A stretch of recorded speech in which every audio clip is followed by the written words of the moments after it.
സസ്പെൻഷന്റെ കയ്പനീർ കുടിച്ചുകൊണ്ടിരിക്കുന്ന ADGP MR Ajith കുമാറിന് വീണ്ടും ഒരു കനത്ത തിരിച്ചടി ലഭിച്ചിരിക്കുന്നു. ഒരു കാലത്ത് ആഭ്യന്തര വകുപ്പിന്റെ സർവ്വസൈന്യാധിപനെ പോലെ വാണിരുന്ന അജിത് കുമാർ ഇന്ന് പൂർണ്ണമായും ഒറ്റപ്പെട്ട് സ്വന്തം നീക്കങ്ങളുടെ ഭാരം കൊണ്ട് തന്നെ തകർന്നു വീഴുന്ന കാഴ്ചയ്ക്കാണ് കേരളം സാക്ഷ്യം വഹിക്കുന്നത്.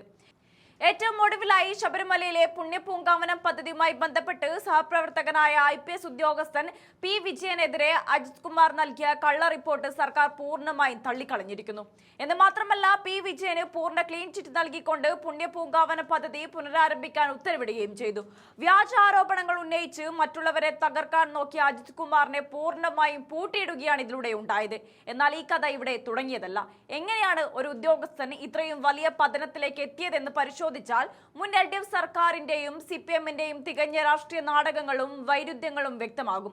പദവിയും അധികാരവും ദുരുപയോഗം ചെയ്ത് അജിത് കുമാർ മുന്നോട്ട് പോയപ്പോൾ സ്വന്തം സ്വാർത്ഥ താല്പര്യങ്ങൾക്കായി അദ്ദേഹത്തിന് എല്ലാവിധ സംരക്ഷണവും അനുഗ്രഹവും നൽകി വളർത്തിയത് അന്നത്തെ CPM ഭരണകൂടമായിരുന്നു. ഉദ്യോഗസ്ഥരെ ഉപയോഗിച്ച് രാഷ്ട്രീയ നേട്ടങ്ങൾ കൊയ്യാൻ നോക്കുകയും ഒടുവിൽ കാര്യങ്ങൾ കൈവിട്ടു പോയി ജനരോഷമിരമ്പിയപ്പോൾ അതേ ഉദ്യോഗസ്ഥനെ തള്ളിപ്പറഞ്ഞ് വിശുദ്ധനാകാൻ ശ്രമിക്കുകയാണ് CPM ചെയ്തത്. ADGP MR അജിത് കുമാറിനെതിരെ മുൻ സർക്കാരിന് നിലപാട് മാറ്റേണ്ടി വന്നതിന് പിന്നിൽ വലിയ രാഷ്ട്രീയ നാണക്കേടുകളുടെ കഥയുണ്ട്.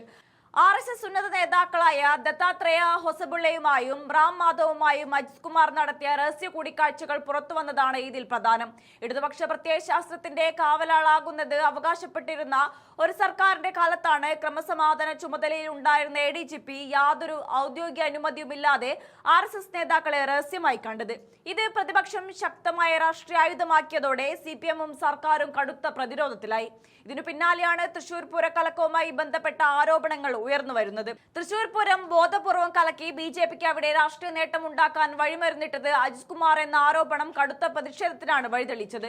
തുടർന്ന് ഭരണകക്ഷിയിലെ തന്നെ MLA ആയിരുന്ന PV അൻവർ ADGPക്കെതിരെ അഴിമതി, നിയമവിരുദ്ധ ഫോൺ ചോർത്തൽ, സ്വർണ്ണക്കടത്ത് സംഘങ്ങളുമായുള്ള ബന്ധം തുടങ്ങിയ ഗുരുതര ആരോപണങ്ങൾ പരസ്യമായി ഉന്നയിച്ചതോടെ സർക്കാരിന് മറ്റ് വഴികളില്ലാതായി.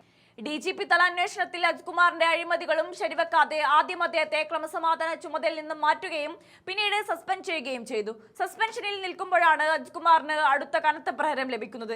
താൻ അധികാരത്തിലിരുന്നപ്പോൾ സഹപ്രവർത്തകനായ P. വിജയനെ വെട്ടിലാക്കാൻ മെനഞ്ഞെടുത്ത കള്ളക്കഥകളെല്ലാം ഇപ്പോൾ പൊളിഞ്ഞു വീണിരിക്കുകയാണ്. പുണ്യപൂങ്കാവന പദ്ധതിയുടെ മറവിൽ ക്രമക്കേട് നടന്നു എന്നാരോപിച്ച് അജിത് കുമാർ നൽകിയ റിപ്പോർട്ടും കരിപ്പൂർ സ്വർണ്ണക്കൊള്ളയിൽ വിജയന് നൽകിയ മൊഴിയും തികച്ചും വ്യാജമാണെന്ന് അന്വേഷണത്തിൽ തെളിഞ്ഞു. സ്വന്തം രാഷ്ട്രീയ അന്തർധാരകൾക്കായി അജിത് കുമാറിനെ പോലൊരു ഉദ്യോഗസ്ഥൻ തുടക്കത്തിൽ ഒത്താശ പാടുകയും പിന്നീട് സ്വന്തം കസേരയെ തട്ടിയപ്പോൾ അദ്ദേഹത്തെ കൈവിട്ട് തലയൂരാൻ നോക്കുകയും ചെയ്ത CPMന്റെ ഇരട്ടത്താപ്പാണ് ഇവിടെ തുറന്നു കാണിക്കുന്നത്.